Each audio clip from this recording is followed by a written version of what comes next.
Hi, I'm Amy Jarecki, and I write historical romance. And today I'm going to read an excerpt from the Highland Renegade. It comes out January 8th, and I'm super excited about this book. This is an excerpt from chapter 8, where Janet is awakening from a bout of hypothermia. She had been thrown from her horse into an icy river. So, without further ado, the Highland Renegade, Chapter 8. Janet's head throbbed while she dreamed of running. Warmth surrounded her, though her mind hovered beneath the threshold of consciousness. Daylight told her the morn had come and she must wake. But every time she began to stir, the pounding in her skull grew worse. When something shifted against her back, her eyes blinked open for a moment, then lazily closed. She winced at the pain, not only from the megrim, but her entire body ached. "Dear Lord, please let me sleep for a few moments longer." An arm clamped around her waist, and a deep voice sighed. A very deep, masculine voice that in no way should be behind her when she was sleeping. Janet's eyes popped wide while her body stiffened, not daring to take a breath. She slowly turned and looked back. Holy snapdragons! With a jolt, she drew her fist beneath her chin. Of all the people in Christendom who could be slumbering alongside her, it had to be Laird Grant. Deliciously handsome, rugged-looking Mr. Grant. The scar on his cheek oddly served to add to his allure, while he breathed through slightly pursed lips.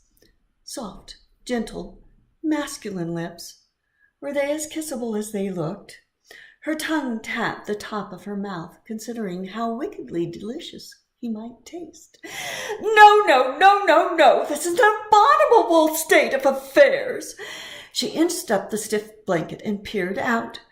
Good heavens, they weren't alone. Men covered with snow lay around the embers of a fire. Oddly, she was warm and dry, yet snow continued to fall. Shifting her gaze upward, she understood why. She'd been sleeping beneath a rock shelter with Mr. Grant. Lord have mercy, what if my father learns of this? Suddenly panic seized her chest, making it impossible to breathe. If she didn't escape this very instant, she might die of utter mortification. How had she ended up in such a precarious situation? Yes, Mr. Grant had ridden to her rescue. He'd given her his cloak when she was on the verge of freezing to death, and thanked the stars for his kindness. But she hadn't given him leave to do. Good glory! This disaster might ruin her for the rest of her days. She could ill afford to stay wrapped in a cocoon with Mr. Grant a moment longer. Janet kicked her feet, but they wouldn't budge. She pushed against the blanket, but it was stiff as oak bark. Had they bound her in this contraption? Had they taken advantage and accosted her while she was out of sorts? Her megrim throbbed tenfold while she thrashed and kicked. Let me out! Gaining a bit of room, she jabbed her elbows into the big Highlander behind her.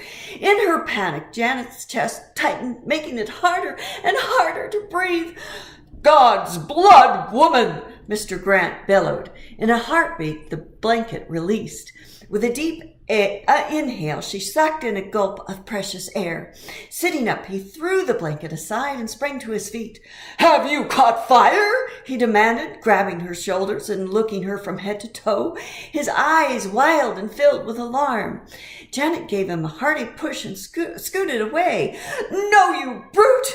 Looking down, she froze. Her life was all but over. How could he have removed her clothing and left her wearing nothing but a shift and stays? She was practically bare, and now she had nearly a dozen men staring at her, in her undergarments of all things. Swiftly hopping to her feet, she grabbed the leather blanket they'd been wrapped in and clutched it beneath her chin, trying to shake away the miserable pounding in her skull.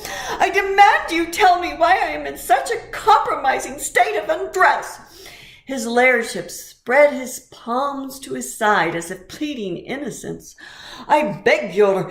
She shook her finger. If You have taken advantage of a helpless maid. My brother was right. You are a scoundrel of the worst sort. I did no such thing. If I had not taken action and removed your damp garments, you would have succumbed to the cold.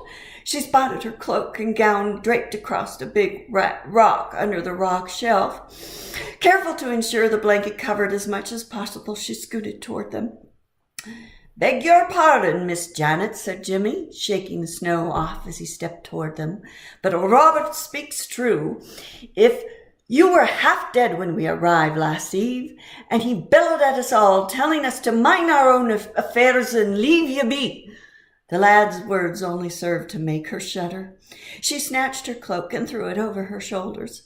Had they all stood by and gaped while the laird removed her outer garments? She reached for her gown, suddenly realizing her stays had been loosened as well. "How dare he!" "I bid you all turn your heads whilst I dress," she said with a commanding voice. At least she sounded as commanding as possible, given her disgraceful state. Once all backs were turned, Janet pulled on her gown and tied the laces as best she could. Thank goodness her clothing was dry. Even her shift and stays had dried, though as frigid as ice. When certain her cloak covered every possible loose string, she glanced to the laird's satchel. "May I have my shoes, please?" "If your ladyship will allow me to turn." "I am composed." "Very well." He retrieved the shoes and gave them to her. "We have a bit of dried meat. We shall eat and be off." She slipped her feet inside the shoes. The fit was a bit snug with Mr. Grant's stockings. Janet looked down. "No, I am not giving them back until I am safely home." "Are we headed for Auchnacarry? My father will have words with the colonel at Fort William. I'm certain he can set things to right with the lieutenant." A rider approached from the glen, the snow making him look fuzzy at first. "Redcoats spotted!" Thank you for listening. It's a fun excerpt, and just a word. Mr. Grant is Janet's father's arch rival. So this is a friends to enemies story, enemies to lovers story, and it's a lot of fun. Once again, the Highland Renegade releases on January 8th, and I hope you can read it. Bye for now. Thanks for listening.